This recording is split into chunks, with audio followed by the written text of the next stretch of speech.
জাতীয় স্টেডিয়াম থেকে এই মুহূর্তে আমাদের সাথে সহকর্মী যুক্ত হচ্ছেন। সাফায়েত মৃদুল রয়েছেন সেখানে, তার কাছ থেকে জানার চেষ্টা করব সেখানকার খবর।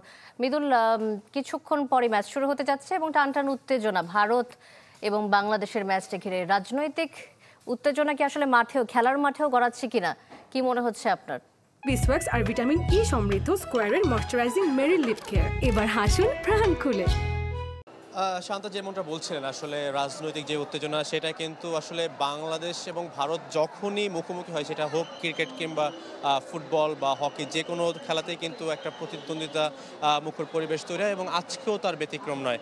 ইতোমধ্যেই কিন্তু গেট বন্ধ হয়ে গিয়েছে, আউটার যে গেট, দর্শক প্রবেশ কিন্তু ইতোমধ্যে বন্ধ। এখন যারা ভিতরে ঢুকতে পেরেছেন তারাই শুধু মাঠে ঢুকতে পারবেন। এছাড়াও যদি বলি একটু সবশেষ খবর যেটা বলি, যে একাদশ কিন্তু ইতোমধ্যে ঘোষণা করেছেন হাবিয়ার কাবরেরা কোচ।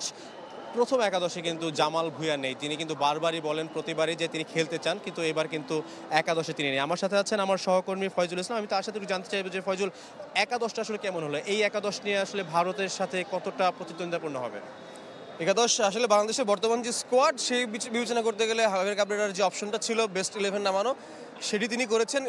সবচেয়ে যদি প্রীতি ম্যাচের কথাটা বলি, নেপালের সঙ্গে যাদেরকে ড্রপ করা উচিত ছিল অন্তত আমার দৃষ্টিকোণ থেকে, তাদের মধ্যে একজন ছিলেন সোহেল রানা জুনিয়র মিডফিল্ডে, তাকে রাখা হয়নি। তার বদলে দেখলাম মোরসালিনকে তিনি আস্থা রাখছেন। কিন্তু মোরসালিন যদিও বা তার কিছু চোটের সমস্যা ছিল, তার একাদশে বা তার স্কোয়াডে থাকাটা নিয়েই একটা শঙ্কা ছিল, তারপরে তিনি রেখেছেন, হয়তো মোরসালিন ফিট হয়ে গেছেন।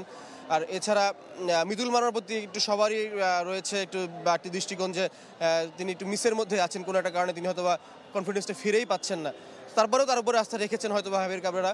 আর এছাড়া যে স্কোয়াড রয়েছে আপনার আক্রমণ ভাগে, ফাহিমকে নিয়ে কিছুটা দোলাচল ছিল, বা ফাহিমকে তিনি পরেও চেষ্টা করতে পারতেন শাহরিয়ার ইমনকে, কিংবা আমার ধারণা এখন শাহরিয়ার ইমন হয়তো তার সেকেন্ড অপশন হিসেবে আছেন। এছাড়া রাকিব ফাহিম আক্রমণ ভাগে আছেন, মধ্যমাঠে হামজা আছেন, সমিত সোম আছেন, সোহেল রানা তিনি ক্যাপ্টেনেরও ভূমিকা রয়েছেন, মোরসালিন রয়েছেন। আর রক্ষণে তিনি ইয়াং জায়ান আছেন, তাকে কিন্তু আজকে ফার্স্ট 11-এ নামিয়েছেন, এবং তবু বর্মন রয়েছেন তার সঙ্গে, অভিজ্ঞ তবু বর্মন। তো ওভারঅল যে স্কোয়াড বাংলাদেশের, সেই হিসাবে করতে গেলে ভালো একটি দলই নামিয়েছেন তিনি। এখন মাঠে পারফরমেন্সে তাদের প্রমাণ করতে হবে। পারফেক্ট নাম্বার 9-এর অভাব বরাবরই বাংলাদেশ ভুগে, এবং সেখানে আলামিন একটা ভালো অপশন হয়ে উঠছিলেন, কিন্তু আলামিনের ইনজুরি প্রবণতার কারণে তিনি দলে থাকতেই পারছেন না, এবং এবার কিন্তু তিনি স্কোয়াডেও বেস্ট 23-তেও নেই।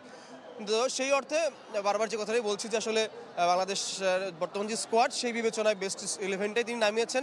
তার হাতে কিন্তু সাবস্টিটিউশনের অপশনগুলো কিন্তু একেবারে খারাপ না, কারণ কিউবা মিচেল কিন্তু রয়েছেন, তারপরে হচ্ছে আর অনেকেই কিন্তু রয়েছেন।